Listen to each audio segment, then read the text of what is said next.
गुरुर्ब्रह्मा गुरुर्विष्णु गुरुर्देवो महेश्वर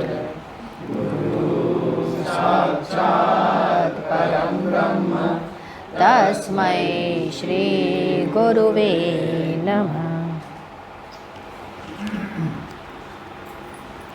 गुरुदेव ने कहा, तुम्हारे पूर्व जन्म के पाप के कारण पति विलासी, घुमक्कड़, पैसे वाला मिलेगा। वह दुराचारी, अज्ञानी और मूर्ख रहेगा।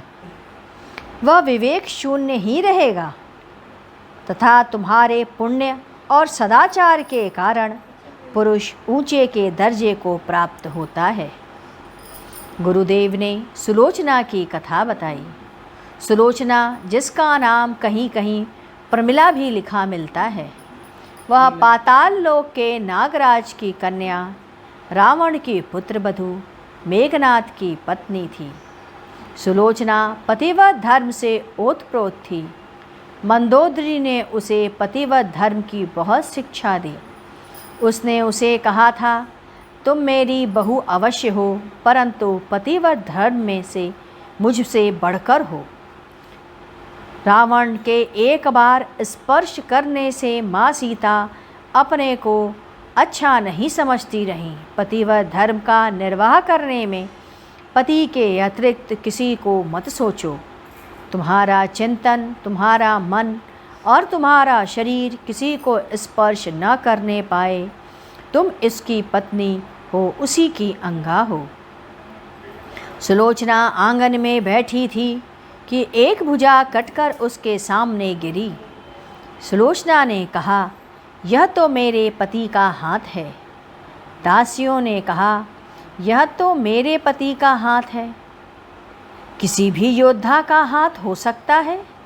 योद्धा की भुजा है, आपके पति का ही है। सुलोचना ने कहा, मैं अपने पति की भुजा को अच्छी से पहचानती हूँ।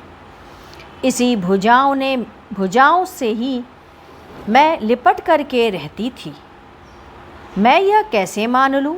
दासियों ने कहा, यह भुजा यदि कह दे कि मैं मेघनाद की हूँ, तब तो मान जाओगी ना?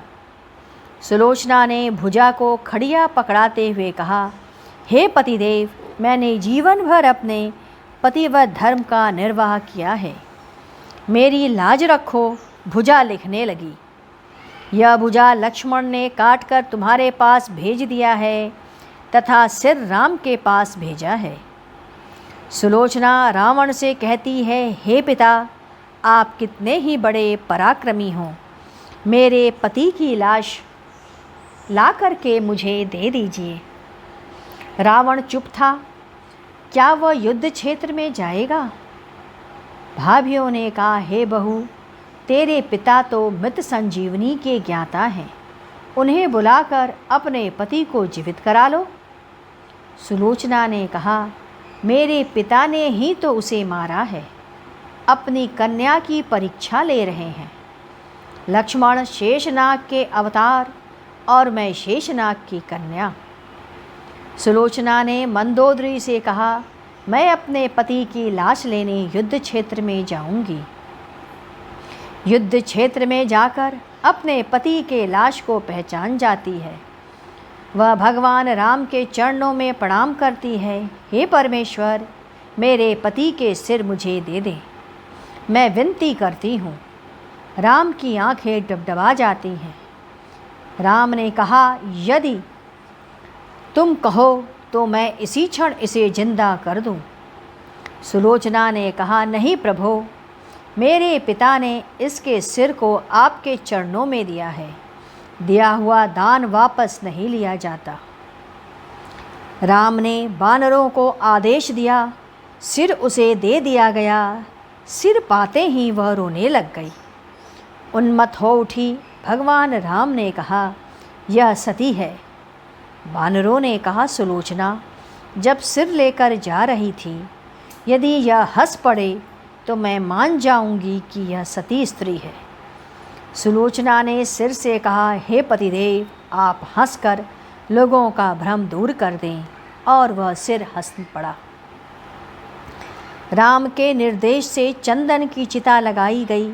सुलोचना पति के सिर को गोद में रखकर स्वयं उसमें वशीभूत हो गई। सभी परीक्षा में वह सफल रही। अद्भुत थी उसकी पति परायणता। आपकी भी ऐसी ही पति परायणता बनती होगी पति के प्रति। आप में परायणता ऐसी है? देखिए अपने आप को। एक बार की घटना है। अक्रूर व कृष्ण साथ ही साथ जा रहे थे। एक माली और एक दर्जी रहता था। दोनों भगवान कृष्ण के नाम का निरंतर जप करते रहते। कंस का राजवस्त्र लेकर धोबी जा रहा था। संयोग से उसी मार्ग से कृष्ण आ रहे थे। उन्होंने धोबी को मार्ग में से ही धोबी को मार करके उसके वस्त्र को लूट लिया। दो लोग लूटने लगे। सभी उसके वस्त्र ढीले ढाले लगे। दर्जी ने कहा, मैं अभी सब ठीक किए देता हूँ। उसने सब ठीक कराने के लिए कृष्ण ने कहा, कहाँ मांगोगे, क्या चाहते हो? उसने कहा, जाओ, चाहा वह सामने है, अब और क्या मांगे? कृष्ण ने कहा, धन दे दूँ। उसने कहा, क्या करूँगा? जा, तू धन धान से युक्त रहेगा, बलवान रहेगा, और जब तू मरेगा तो मेरे स्वरूप को प्राप्त करेगा और मेरे लोक में आएगा। माली था।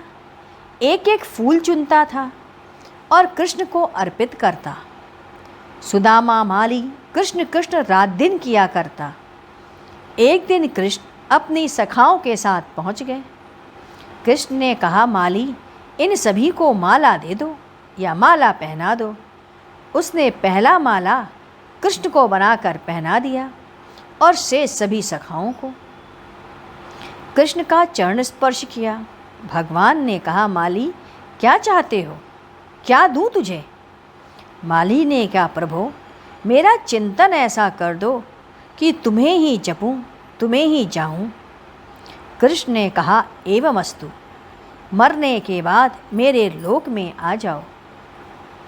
जो शुद्ध हृदय से भगवान को भजता है उसे भगवान अवश्य देते हैं।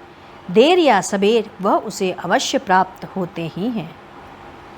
गुरुदेव ने कहा, दम इसे पतिव्रत धर्म का उसे भरा हुआ होना चाहिए। हम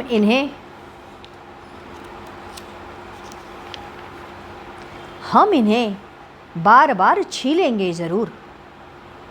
अवश्य यदि सावित्री व अनसुईया नहीं बनी तो सब व्यर्थ जाएगा।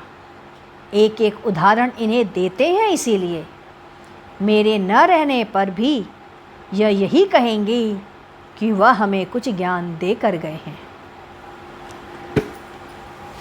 इसके बाद 25 मई सन 1994 गुरुदेव ने कहा, आज के सत्संग में आप सभी की स्थिति गेहूं के दाने से भिन्न नहीं है। अंतर इतना ही है, गेहूं का दाना जड़ है और आप में चेतनता है। गेहूं का दाना दूसरे दाने से कहे कि हम तुमसे अलग हैं। चावल का दाना कहे कि मैं तुझसे बड़ा दाना हूँ। परंतु भात बनने के बाद सब के सब बराबर होते हैं। काल जब आया और वह उसे खा गया। आप बटकू में पड़े हुए चावल के दाने की तरह हो। यदि इन दानों में चेतना आ जाए तो यह भी चल पड़े और चेतन युक्त हो जाए। आप में लड़ाई इसीलिए है, ज्ञान बढ़ाना नहीं है, ज्ञान को अनुभव करना है। आप कहते हैं ये GR 32 है, यह काला नमक है। चावल नहीं कहता कि मैं गोल्डन सेला हूँ। आप कहते हो कि मैं कमल शर्मा हूँ। यह इंद्र कुमार है, ये इंद्र कुमार की बेटी है। यह जब इसका बोध हो जाएगा, वास्तव में आप सब एक ही हों। आप में मूलतः कोई भेद नहीं, यह शुद्ध माया है, यह चेतन शुद्ध है। यदि चावल की हांडी का ढकना ढक दिया जाए तो वाणी समाप्त हो जाती है। यह शुद्धाशुद्ध माया हो गई।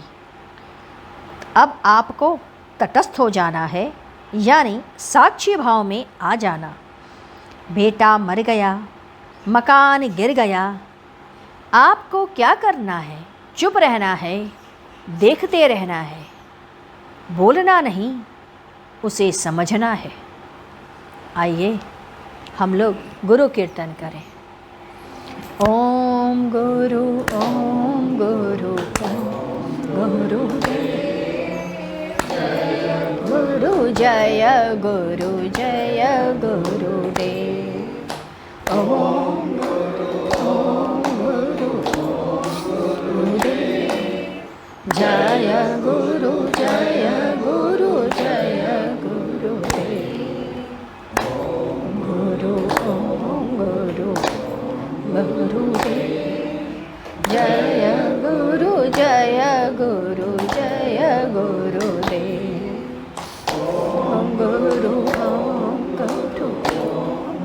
गुरुदेव जय गुरु जय गुरु जय गुरुदेव।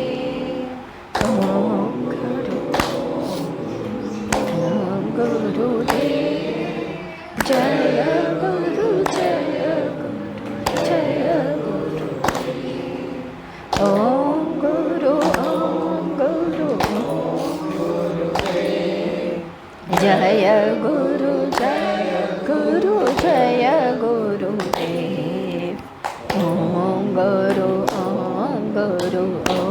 गुरुदेव जय गुरु जय जय गुरुदेव।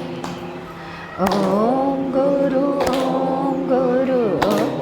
गुरुदेव जय गुरु जय गुरु जय गुरुदेव। बोलिए सद्गुरुदेव महाराज की जय। सद्गुरु तुम्हें शत शत नमन। सद्गुरु तुम्हें शत शत नमन। सद्गुरु तुम्हें शत शत नमन।